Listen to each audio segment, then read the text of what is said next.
Assalamualaikum dan selamat pagi, bersama saya Emran Azmi Rosli dalam Berita Pagi Sabah edisi Jumaat 4 Jun 2021. Seperti biasa, kita mulakan dengan perkembangan COVID-19. Statistik pada hari ke-448 COVID-19 di Sabah semalam merekodkan angka kematian tertinggi sebanyak 7 kes.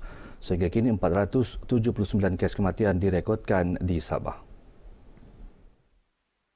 Menteri Kerajaan Tempatan dan Perumahan Datuk Seri Panglima Masidi Manjun dalam kenyataannya memaklumkan daripada 7 kes tersebut, 2 kes dicatat di Sandakan dan masing-masing 1 kes di Kota Kinabalu, Ladatu, Kunak, Semporna dan Tawau. 1 kluster baharu turut direkodkan iaitu kluster Jalan Kostal Sembulan di Kota Kinabalu. Kes indeks merupakan seorang lelaki yang bertugas sebagai juru teknik di sebuah syarikat konsesi parkir. Kes indeks mengalami gejala sejak 25 Mei sebelum disahkan positif pada 27 Mei 2021 oleh Klinik Kesihatan Luyang. Susulan kes hasil saringan kontak mendapati 6 lagi kes positif menjadikan jumlah kumulatif sebanyak 7 kes.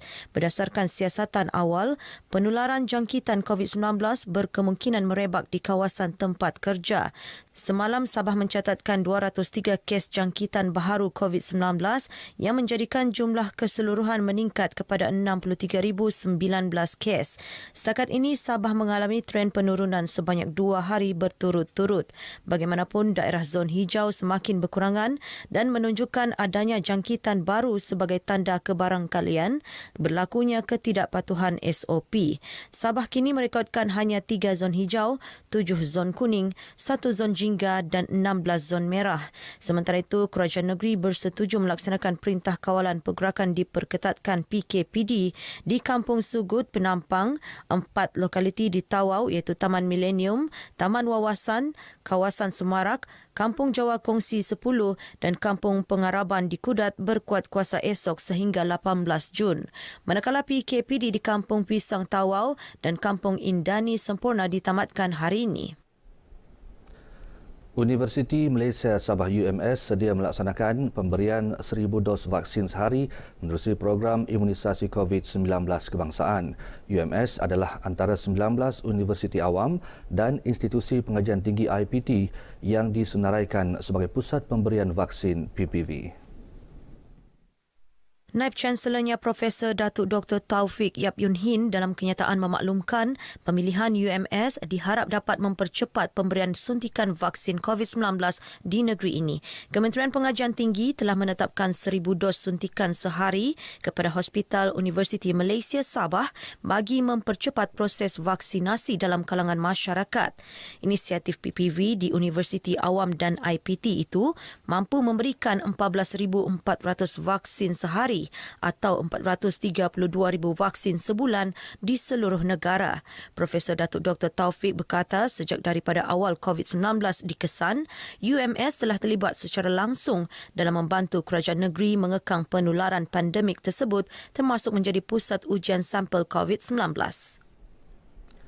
Hanya aktiviti jogging dan senaman setempat di kawasan kejiranan secara individu dibenarkan sepanjang pelaksanaan Sekatan Pergerakan Penuh hingga 14 Jun ini. Sebarang aktiviti sukan dan rekreasi lain adalah tidak dibenarkan.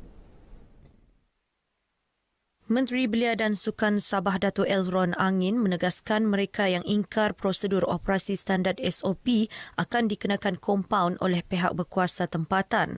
Sementara itu, katanya bagi latihan yang berlandaskan quarantine base oleh atlet dan pasukan elit negeri atau kebangsaan yang bermastautin di Sabah boleh diteruskan seperti biasa tetapi mengikut SOP ketat yang telah diwartakan. Setakat ini, hanya kategori sukan prestasi tinggi dibenarkan untuk menjalankan latihan. Ini termasuk atlet kebangsaan, atlet sukan Malaysia Sukma serta atlet para sukma di bawah program Majlis Sukan Negara dan Negeri. Kesemua atlet elit ini dikehendaki membawa bersama surat lantikan atlet. Antara sukan terlibat adalah sukan olahraga, angkat berat, akuatik terjun, karate, sepak takraw wanita serta hoki untuk pasukan lelaki dan wanita dengan masa latihan bermula 6 pagi hingga 7 malam. Peruntukan 40 bilion ringgit bagi pelaksanaan program strategik memperkasa rakyat dan ekonomi pemerkasa tambahan yang diumumkan kerajaan baru-baru ini merupakan inisiatif terbaik membantu pertumbuhan ekonomi negara dan rakyat. Ahli akademik yang ditemui memberi pandangan positif terhadap usaha kerajaan memastikan pelbagai sektor terus berupaya bertahan dalam menepani cabaran ekoran pelaksanaan sekatan dalam musim pandemik ini. Jadi tentunya Permakasa Plus ini merupakan pertanggungjawaban kerajaan untuk memastikan rakyat, sosioekonomi masyarakat dapat dijamin, kedudukan ekonomi dapat dipertahankan daripada kemelesetan yang berlaku ya. Jadi dalam konteks PKP 3.0 ini, ekonomi negara masih boleh mencapai pertumbuhan. Sebab ekonomi kita belum lagi pulih sepenuhnya. Kalau kita lihat pun sebelum ini bajet yang diperkenalkan oleh kerajaan memang adalah untuk memulihkan ekonomi ini. Nah, ekonomi sekarang ni kalau kita lihat pada tahun ini sepatutnya unjuran KDNK negara itu sepatutnya sampai 6 hingga 7.5%. Namun itu nampaknya terlalu optimistik apabila kita ada lockdown. Masyarakat juga dinasihatkan agar tidak perlu risau dengan penggunaan peruntukan tambahan sebanyak 40 bilion ringgit bagi memperkasa tambahan kerana ia tidak akan melumpuhkan kewangan negara. Demi keluarga, masyarakat dan negara. Demikian jawapan para anggota Jabatan Bomba dan Penyelamat JBPM apabila ditanya masih adakah tenaga setelah berjuang lebih setahun mendepani pandemik COVID-19. Meskipun penat, namun ia tidak melunturkan semangat mereka untuk terus menabur bakti kepada negara. Lebih mengharukan, beberapa pegawai serta anggota bomba dan penyelamat yang ditemui RTM turut berkongsi dijangkiti COVID-19 semasa melaksanakan tugas. Antaranya penolong pengarah operasi JBPM Sabah, penguasa kanan bomba 1, Misran Bisara yang disahkan positif COVID-19 tahap 2 tahun lalu. Tapi ketika itu memang perasaan macam-macam, terutama bila mengenangkan ahli keluarga. Sebab kita balik ke rumah. And then kita punya staff di office. Saya ada batuk tapi bukannya batuk yang teruk. And then suhu badan saya normal. Cuma kadang-kadang saya pandai flu terutama pada malam. Walaupun dihujani dengan pelbagai persepsi masyarakat mengenai pandemik ini, pasukan penyelamat tetap bertugas dengan cemerlang dan sentiasa berfikiran positif serta tidak berputus asa dalam melaksanakan tugasan harian. Kini mereka lebih yakin untuk keluar bertugas dengan terlaksananya program imunisasi COVID-19 kebangsaan di seluruh negara. Lagi baik kita vaksin, sekurang-kurang kita ada keyakinan bahawa kita telah ada protection diri. Sebab dunia sekarang ini, di mana-mana pun COVID. Sebagai frontliners memang cukup risau lah dan cukup berwaspada.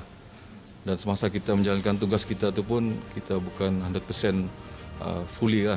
Sebab kita masih terdedah dengan bahaya. Apabila vaksin ini diperkenalkan oleh kerajaan Malaysia, kita cukup beruntung dan Mereka juga berharap rakyat akan turut memain peranan menjayakan program vaksinasi sekaligus tidak takut untuk mendaftar dan terpengaruh dengan maklumat tidak benar mengenai vaksin COVID-19.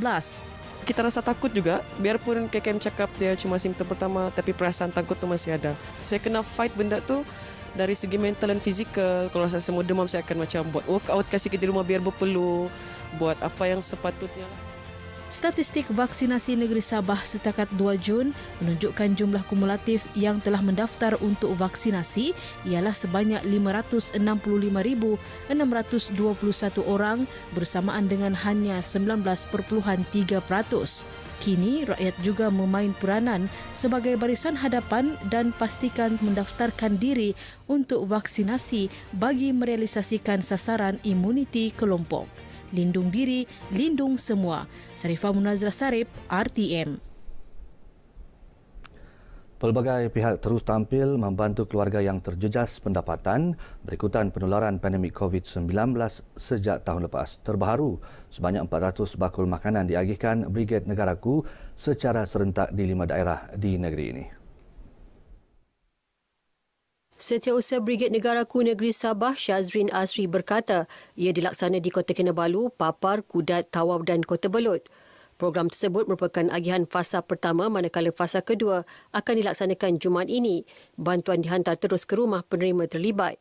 Fasa kedua insya-Allah berkemungkinan besar saya akan menghantar rumah ke rumah lah yang telah saya kenal pasti yang betul-betul dan kita akan menghantar sendiri ke rumah. Syazrin berkata demikian kepada RTM selepas menyempurnakan penyerahan sumbangan tersebut di Kota Kinabalu.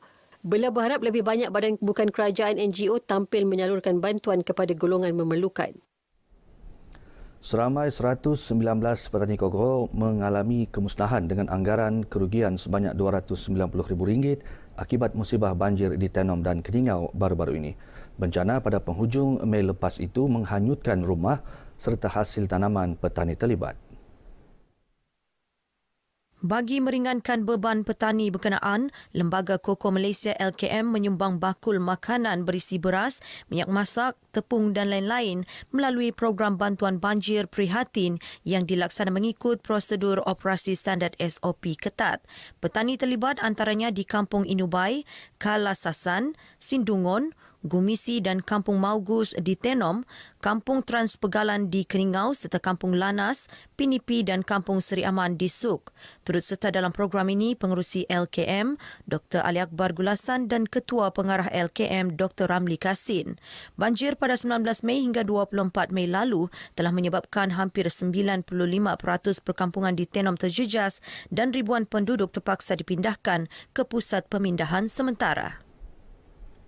Baik saudara, sekian berita pagi Sabah kali ini. Kekal berada di rumah, terus patuh SOP. Saya Emran Azmi Rosli, salam hormat.